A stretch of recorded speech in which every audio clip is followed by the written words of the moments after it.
Okay, we have some clips here from Kevin and some women speaking about being strong and independent.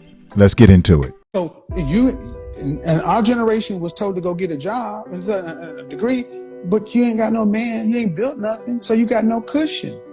See, if it was the way it was supposed to work, you should have had a husband with them 3 kids. That means you at least had his income and your income. So you could at least stack 30 or 20 or 30% of somebody's income, and you could have had an extended family, so maybe you had somewhere. That's how the world is set up. But now we got a bunch of individual mothers with individual children with no network, and you're all still earning less than men. Really do like the idea of women being able to work if they want to work, or be in politics if you want to vote if you want to vote. Feminism feels like, or I want to say it started from wanting to have a voice. Right. Women want to speak. We have opinions. We're people. It just went way overboard. And I think it had to do with sports. It had to do with occupation. And it had to do with politics. A lot of people don't realize that the feminist movement was a political push. Literally. And it was also a political manipulation for 2 reasons. One, to have more voters available for the Democrat Party specifically. But then 2, allow businesses to receive more workers and for the government to receive more in taxes. And pay us less. Exactly now, that. Come on, because now I can tax the whole family. Everybody got to pay me, right? So I always say this, like, Black women had nothing to do with the women's suffrage movement because we've always been working in this country. My grandmother was a maid. My other grandmother was a nurse. Their mothers before them worked, and then all the way back to slavery. It was never a time in this country that Black women didn't work outside the home. We got lumped into this movement that was really a rich white woman's argument. Like, I want to be able to work. People saw them as being too high class or too dainty to do work. And somehow Black women became the face of feminism. Okay. They at home. The white feminists is at home with their husbands, and they tell the Black women like, "Oh no, y'all don't need a man." Those are the housewives. We are out here pushing their babies in strollers, if you want to talk the truth. If you really want to talk about it. I don't want to be a strong, independent woman. I don't want to be a strong, independent woman no more.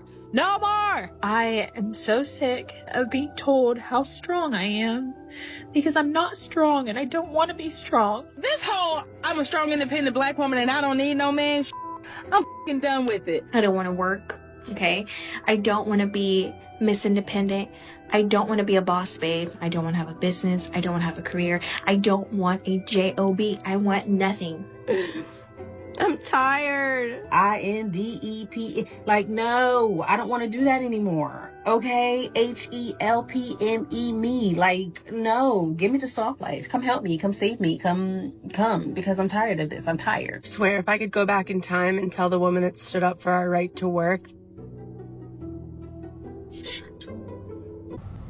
I know so-called Black women gotta be tired of working for free.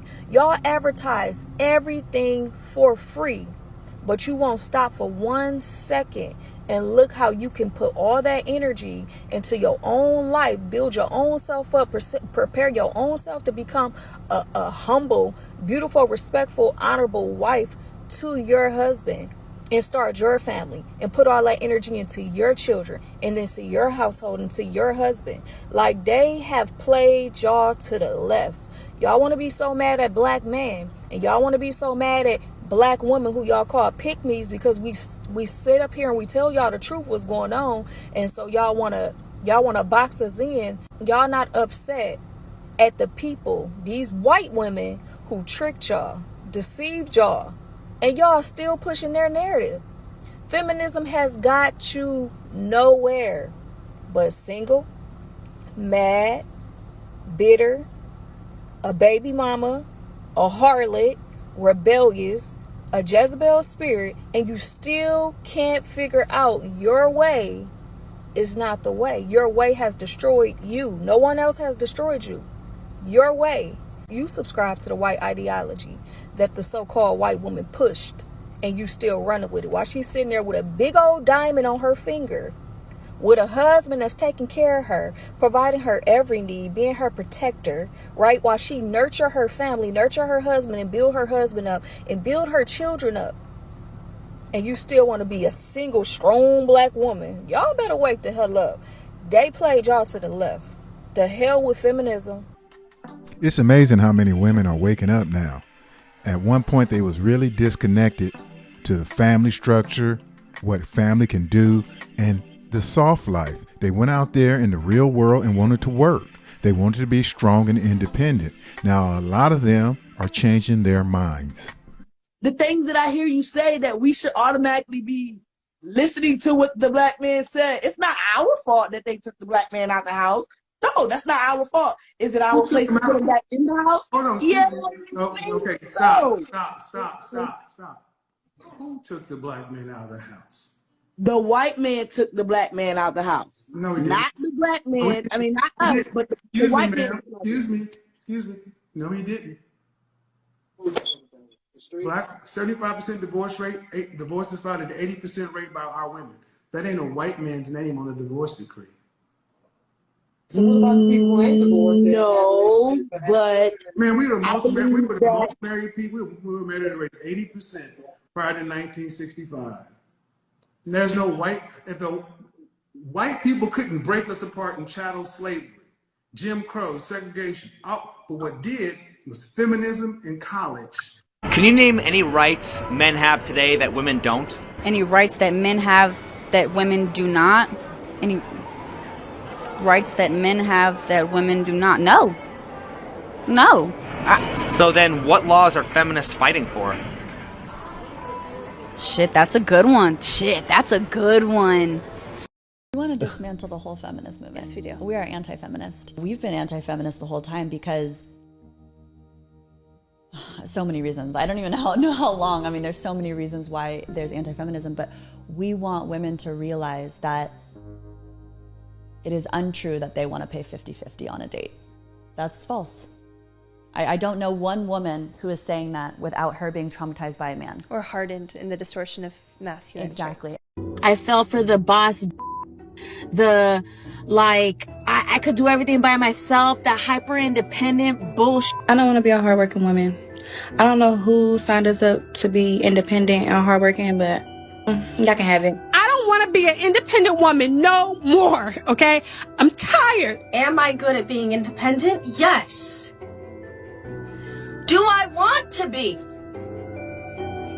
No. I legit woke up, realized that I've slayed all of my goals. I have my career, I have my house, I have the car, I have everything else, and I don't want it anymore. I agree with what both of you guys have said so far. I think you've done a really good job offering definitions as far as what it looks like as a woman who has been on the receiving end of some of that toxicity. My best way to define it is just by giving more examples of what I think it is. If I'm in the workplace, the service industry, for example, and my manager, who is a man, is repeatedly passing behind me and brushing up against my lower back, or a point to talk about how many times he's exercised this week. Those are little things that kind of add up as a woman who has experienced toxic masculinity that is rather frustrating. And I think the overcompensation, like you spoke to, is just really unnecessary. Like, can we have a conversation without the macho persona coming out? Because at the end of the day, I see people as people. When I look at a man, I don't see a man first. I see a person. She sound like some of them white people who say, I don't see color. No, you cannot dismiss the roles, young lady. You can't. That creates confusion, not solutions. Okay? There's a reason why men have roles and women have roles. Hey, bestie. I just want you to know that if you talk about human rights, feminism, in any capacity at all, and the men are up in your comments bitching and moaning, calling you mid, calling you ugly, calling you every name under the sun, or oh, my favorite, it's not that deep. Nothing is ever that deep to a shallow mind. But anyway, you get the picture. If they're pissed off, you're doing something right. Love you. You don't think men were more masculine back then than they are now?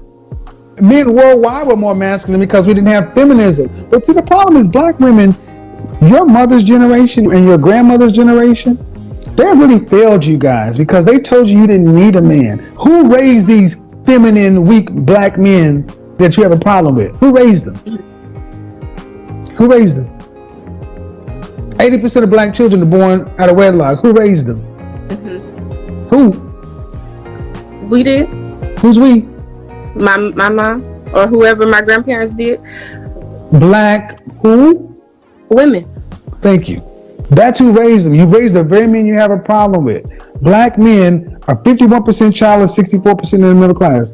And the problem keeps being that, well, the black men back there were stronger. Back then, we had more of the law on our side, and we actually had more of a community.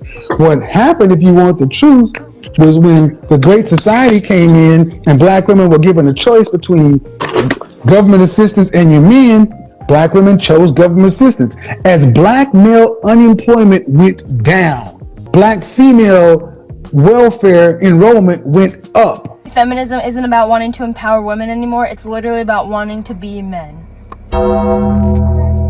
Who said that? Never lower your standards for a man. Why should I lower my standards when I know exactly what I can get, what I need, and what I want? You should try to date a regular guy.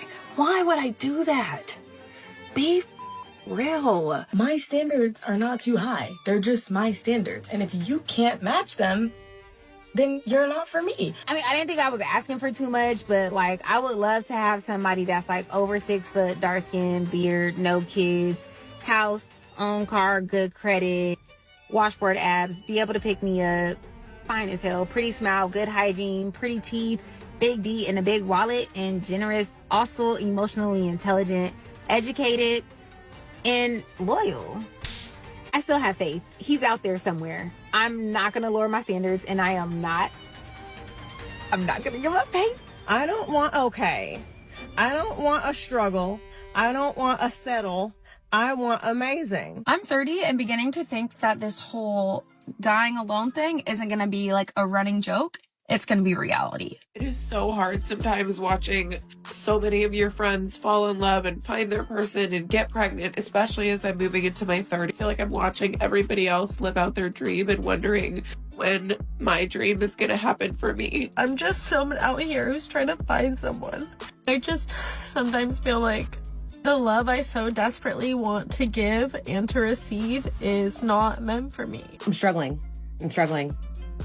This is for all of the single ladies that are struggling between staying strong, being independent, and then also just wanting it. I'm not gonna lie, don't tell the feminists, but I would rather stay home and cook and clean. Here y'all are at 45, 50, talking about, where the good men at? They were back then, 20 years ago. You said he was lame. You said he was boring.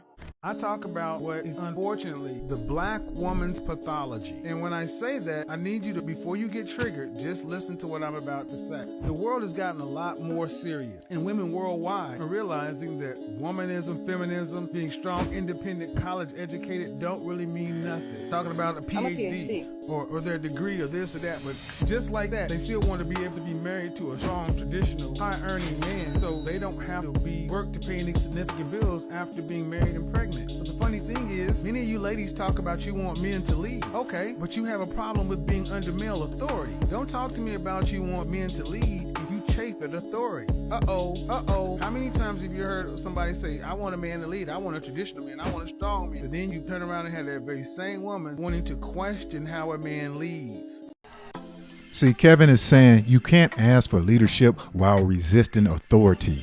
That contradicts, breaks the dynamics before the relationship even has a chance to work. And a lot of women do not understand that concept.